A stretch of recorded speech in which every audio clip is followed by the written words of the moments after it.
भारत माता की जय, भारत माता की जय, वंदे मातरम, वंदे मातरम, वंदे मातरम।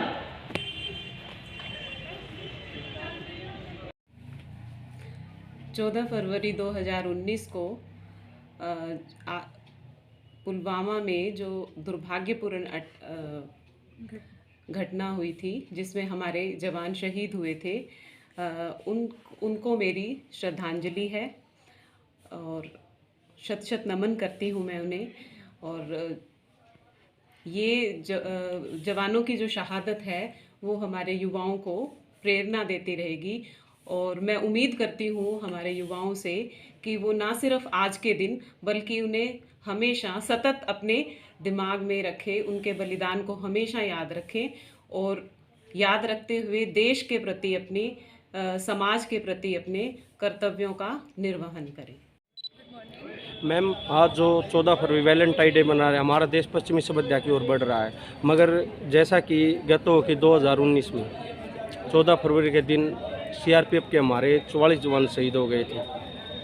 तो हमारा समाज किस ओर जा रहा है और किस ओर ले जाने की कोशिश की जा रही है, तो इसके बारे में आप हमें बताएं। मेरे ख्याल से हम सब लोग इस तरफ एक पहल कर रहे हैं कि हम लोग अपने संस्कारों को दोबारा से पुनर्जीवित कर रहे हैं और ये एक बहुत अच्छी पहल है कि हमारे जो युवा हैं वो इस तरह से कदम मिला कर के हमारे उन शहीदों को भी एक ट्रिब्यूट दे रहे हैं, उनको याद कर रहे हैं। आज के दिन ही स्पेशली, जिस दिन के लिए स्पेशली पश्चिमी सभ्यता के अकॉर्डिंग हम लोग वैलेंटाइन वगैरह मनाना शुरू कर दिया, और आज ही के दिन हमारे जो युवा हैं वो इस चीज़ को लेकर के आगे बढ़ रहे हैं कि नहीं, हमारा जो असली में जो हमारा एक ग्रैटिट्यूड होना चाहिए, ट्रिब्यूट होना चाहिए, प्रेम होना चाहिए, वो देश के प्रति हो, उसके लिए शहीद हुए हुए लोगों के लिए हो। तो मुझे लगता है कि हमारे युवा जो हैं वो हम सब मिलकर के उनको एक सही दिशा प्रदान करें तो वो सही दिशा में ज़रूर बढ़ जाए। सबसे पहले तो जो 14 फरवरी को इतना बड़ा हादसा हुआ, पुलवामा में जो शहीद हुए, उन सबको दिल की गहराइयों से नमन, उन सबको सच्ची श्रद्धांजलि जो है हम सबकी हर दिन मिलनी चाहिए, क्योंकि जो कुर्बानी उन्होंने दी है, जिनकी वजह से आज हम लोग यहाँ पर इतना सेफ एनवायरनमेंट में रह पा रहे हैं, ये वो शहीद हैं, तो उनको शत शत नमन है। हाँ जी सर। मैम, आज जो 14 फरवरी है, वैलेंटाइन डे मनाया जा रहा है पूरे देश के अंदर, हमारा देश पश्चिमी सभ्यता की ओर बढ़ रहा है, इसके बारे में आप युवाओं को क्या संदेश देना चाहते हैं? इसके बारे में सबसे पहले तो आज के दिन जो पुलवामा में मेरे देश के वीर शहीद हुए थे, उनको मैं नतमस्तक होकर के श्रद्धांजलि अर्पित करती हूँ और युवाओं को संदेश ये देना चाहती हूँ कि आज हमारी जो भारतीय संस्कृति है लुप्त होती जा रही है। आज का युवा जो है पाश्चात्य सभ्यता के पीछे भाग रहा है। जो वैलेंटाइन डे है वो हमारी संस्कृति का हिस्सा नहीं है, ये हिस्सा उन देशों का है जहाँ परिवार नाम की इकाई नहीं होती, लेकिन मेरे देश में अभी परिवार मौजूद है, बहुत अच्छी तरह से है। मैं युवाओं को ये संदेश देना चाहती हूँ कि आज के दिन ही गणेश जी ने अपने मातृ पितृ की पूजा करके, भ्रमण करके ये सिद्ध किया था कि दुनिया में माँ बाप के बाद अगर दूसरा स्थान किसी का आता है तो गुरु का आता है। मैं बच्चों को कहना चाहूँगी कि आज वो वैलेंटाइन डे न मना करके अपने जो पुराने संस्कार, हमारी भारतीय संस्कृति है, इसमें मातृ पितृ और गुरु को जो देवों की उपाधि दी गई है उसकी तरफ अग्रसर होएं, और जो ये पाश्चात्य सभ्यता है हमारे को विचलित करने का प्रावधान कर रही है, तो इसमें मैं ज़्यादा न कहते हुए बताती हूँ कि इस सभ्यता ने हमारे युवाओं को 90% जो है प्रभावित कर लिया है। उसमें डॉक्टर, वकील, इंजीनियर और यहाँ तक कि जो मेरा आचार्य वर्ग है या शिक्षक वर्ग है वो भी इससे अनभिज्ञ नहीं है। तो अंत में मैं यही कहना चाहूँगी कि भारतीय संस्कृति से बढ़कर कोई भी संस्कृति नहीं है। पुलवामा पे जो आतंकी हमला हुआ तो देश को बहुत बड़ा आघात है, बहुत बड़ी क्षति है। देश के बहुत सारे नौजवान, बेकसूर नौजवान आतंकी हमले का शिकार हुए। हम उसके लिए आज एकत्रित हुए हैं और उसको श्रद्धांजलि देने के लिए हम यहाँ इकट्ठे हुए हैं। वैलेंटाइंस डे आज भारत में एक अलग दृष्टि से मनाया जाता है। वो एक प्यार की निशानी मानी जाती हैं। मुझे लगता है कि इस प्रकार की प्यार की निशानी कोई एक दिन विशेष की नहीं होती है।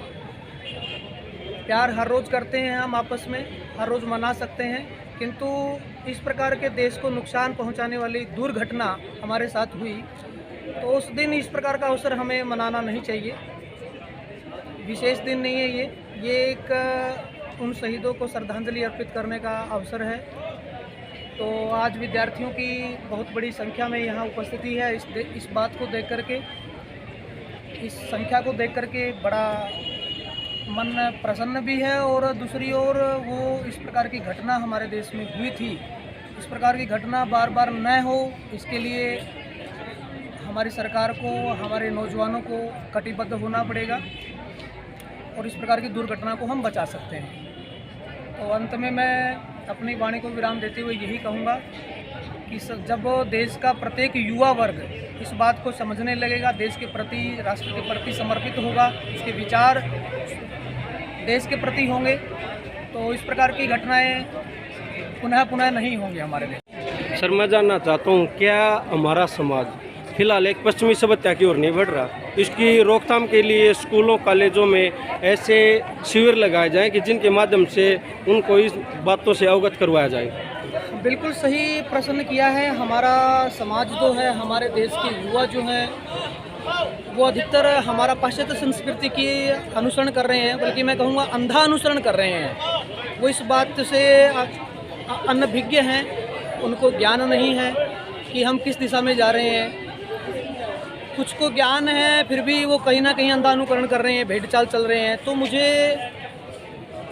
मैं ये कहना चाहूँगा, मुझे कह करके बड़ा मैं प्रसन्नचित्त अपने आप को मानता हूँ और बड़ा सौभाग्यशाली मानता हूँ कि इस प्रकार की शिक्षा हमारे इस विश्वविद्यालय के माध्यम से दी जा रही है, जो पाश्चात्य संस्कृति का कहीं ना कहीं दुराव करता है और हमारे भारतीय संस्कारों को हमारे पाठ्यक्रम में डालने का, विद्यार्थियों के अंदर डालने का, विद्यार्थियों का चरित्र निर्माण करने का कहीं ना कहीं काम करता है। मैं पढ़ाता हूँ चरित्र निर्माण, व्यक्तित्व का समग्र विकास, उसके माध्यम से हमारा विश्वविद्यालय एक विद्यार्थियों में संस्कार देने का कार्य कर रहा है। तो इस प्रकार के मुझे लगता है कि पूरे देश में ही पाठ्यक्रमों में इस प्रकार के विषय शामिल होने चाहिए, जिससे विद्यार्थियों का छोटे स्तर से ही, बाल्यकाल से ही, स्कूली स्तर से इस प्रकार के पाठ्यक्रमों में, जैसे नैतिक शिक्षा पहले होती थी, इस प्रकार के पाठ्यक्रमों में कुछ विषय लागू करने चाहिए, जिससे उनका नींव ही मजबूत हो, आधार ही मजबूत हो और विश्वविद्यालय तक तो वो एक राष्ट्र के प्रति एक बहुत बड़ी देशभक्ति, या कहें कि वो उसके लिए अगर प्राणों का आहुति भी देने पड़े तो उससे पीछे न हटें। तो नमस्कार। पहले तो मैं अपने जो पुलवामा अटैक हुआ था पिछले वर्ष में, तो उसमें जितने 44 अपने जवान जो शहीद हुए थे उनको नमन करता हूँ, श्रद्धांजलि देता हूँ। उनके परिवार को भगवान बनाए रखें। जो ये हादसा हुआ था वो बड़ा ही शर्मिंदगी का हादसा हुआ था। इसमें हमारे देश के जवान, जो 44 जवान जो शहीद हुए थे, उनके परिवार, यूँ मान लो 40 जवान नहीं, 40 परिवार कुर्बान हुए थे। तो उसमें जो ये अभी तक उसका कोई रिपोर्ट नहीं उठाया गया है, उसका कोई नॉलेज नहीं है अभी तक। उसके एक बार उठा था, उसको दबा दिया गया है वापस से। तो उसकी अभी तक कोई जांच सूची नहीं दिखाई गई है किसी को, तो उसकी जांच सूची दिखाई जाए और